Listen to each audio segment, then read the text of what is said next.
Trend facts YouTube ఛానల్కి స్వాగతం. మనం ఒక స్ట్రాటజీని రెగ్యులర్గా మన వీడియో ద్వారా చెప్తా ఉన్నాం అనమాట చాలా కాలం నుంచి. చాలామంది దీన్ని ఫాలో అవుతున్నారు, మంచి సక్సెస్ అనేటువంటిది కూడా పొందుతున్నారు. అయితే ఈ స్ట్రాటజీలో మనం చెప్పినటువంటి రూల్స్ ఏంటంటే, ఇప్పుడు ఫస్ట్ థింక్ ఏంటంటే, మనం ప్రీవియస్గా ఉన్నటువంటి time frame 5 minutes time frame, previous closing price పెట్టుకొని దానికి ఒక హారిజంటల్ లైన్ గీయాలి. ఏదైనా సరే ఇప్పుడు ఇది హారిజంటల్ లైన్ కదా, ఈ హారిజంటల్ లైన్కి ఒక బుల్లిష్ క్యాండిల్ వేసిందంటే అప్ సైడ్ వెళ్ళిపోవటం by, bearish candle వేసిందంటే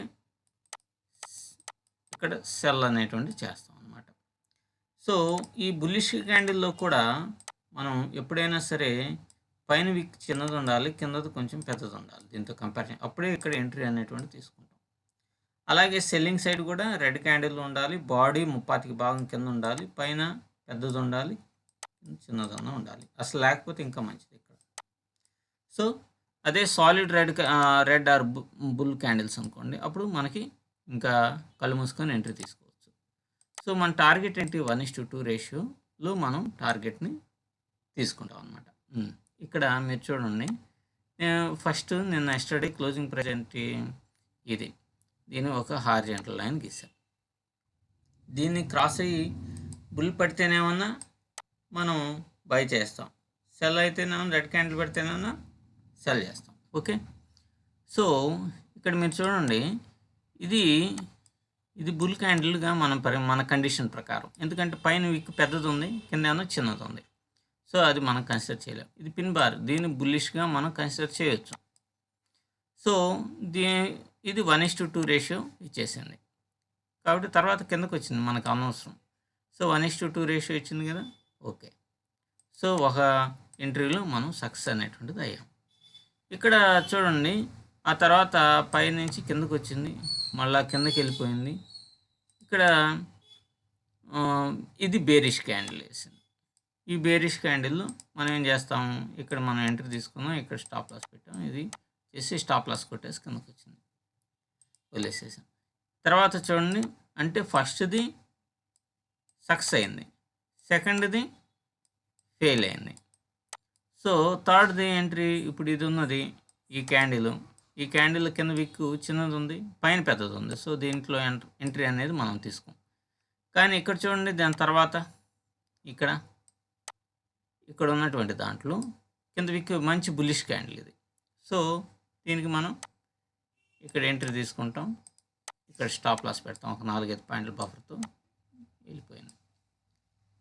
so profit అనేది ఇచ్చింది. మళ్ళీ మీ డౌట్ ఉండొచ్చు, ఒకవేళ ఇది బఫర్ పెట్టకపోయినా ఒకవేళ వచ్చేసేసి స్టాప్ లాస్ కొట్టింది అనుకోండి, ఫర్ ఎగ్జాంపుల్గా, ఇక్కడ ఏమవుతుంది, మనం ఇక్కడ న్యూట్రల్ అయిపోయాం.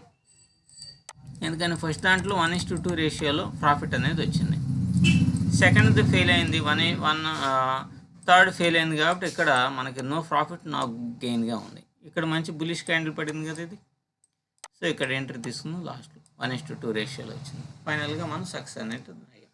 సో దీన్ని అదే కనుక ఆప్షన్ చైన్ని కొంచెం సపోర్ట్గా లైవ్లో కనుక తీసుకుని వైర్ డేటా బేస్డ్గా మీరు కనుక ట్రేడింగ్ కనుక చేయగలిగితే ఇంకా మంచి ప్రాఫిట్స్, మంచి ఎంట్రీ తీసుకుందాం వద్దా అనేటువంటిది మీకు వస్తుంది. ఇక్కడ ఎంట్రీ అనేటువంటిది దొరకదు అన్నమాట, దాదాపు. సారీ, బుల్లిష్ కాదు, బేరిష్లో ఇక్కడ ఎంట్రీ తీసుకోము, బుల్లిష్లోనే ఉంటాం. ఇది ఆప్షన్ డాటాను కనుక మనం ఓఐ డాటాను కనుక ఇది చేస్తే.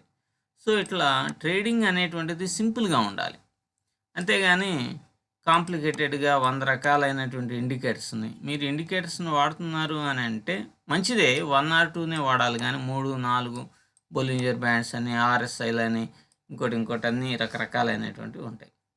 సో అందులోనూ మీరు లైవ్ ట్రేడ్స్ అనేటువంటివి చాలామంది యూట్యూబ్లో ఇస్తూ ఉంటారు, వాటిని చూసి మీరు మిస్టేక్స్ అనేటువంటివి చేయబాకండి. అటువంటి వాళ్ళని ఫాలో అయ్యేకంటే మీ సొంతంగా మీరు ప్లాన్ చేసుకోవడం చాలా ముఖ్యం. ఎందుకంటే ఈరోజు ఒకటి లైవ్ ట్రేడింగ్ అనేటువంటిది చూస్తే ఫస్ట్ సెల్లింగ్ అన్నాడు, అదేమన్నా బై సైడ్ వెళ్ళిపోయింది, పైకి వెళ్ళిపోయింది. ఆ ఎంటర్ అయినటువంటి వాళ్ళు చాలామంది మెసేజ్లు దాంట్లో లైవ్ చాట్లో ఉంటాయి కదా, ఆ చాటింగ్లో బాగా నెగిటివ్గా పెట్టారు. కానీ ఆయన ఏంటి, ఓకే. ఇది బ్రేక్ అయింది. ఇక్కడ ఏదో బ్రేక్ అయింది. దాన్ని మీరు బై తీసుకోండి. ఇక్కడ బ్రేక్ అయింది కదా అని చెప్పి పాయింట్లోని బ్రేక్ అయింది కదా అన్నాడు. అదేమన్నా మళ్ళీ పిఏ సైడ్ వచ్చింది. మళ్ళీ సెబీ రిజిస్టర్డ్. కాబట్టి మళ్ళీ ఇక్కడి నుంచి ఇక్కడికి వెళ్ళిపోయిన తర్వాత చూసారా వెళ్ళిపోయింది పైకి అని చెప్పేసి చెబుతున్నాడు. కాబట్టి ఇవన్నీ లైవ్లో ఎటు వాళ్ళు చెప్తూ వాళ్ళు ఫాలో అయ్యే కంటే కూడా ఇప్పుడు ఫస్ట్ ఇక్కడ దాకా వెళ్తుంది, అక్కడి నుంచి వెనక్కి వచ్చి రీటెస్ట్ చేసుకుంటుంది, చేసుకొని పైకి వెళ్తుంది ఒకవేళ వెళ్ళినా. ఈ కాన్సెప్ట్స్ అనేటువంటివి ప్రాక్టీస్ మీద వస్తూ ఉంటాయి. సో వాటిని బేస్ చేసుకుని మీరు ట్రేడింగ్ అనేటువంటి చేయండి. ఈ వీడియో కనుక మీకు నచ్చితే లైక్ చేయండి, షేర్ చేయండి మరియు సబ్స్క్రైబ్ చేసుకోండి. దీన్ని బాగా ప్రాక్టీస్ అనేటువంటిది చేయండి. సక్సెస్ ఖచ్చితంగా ఉంటుంది. Thank you.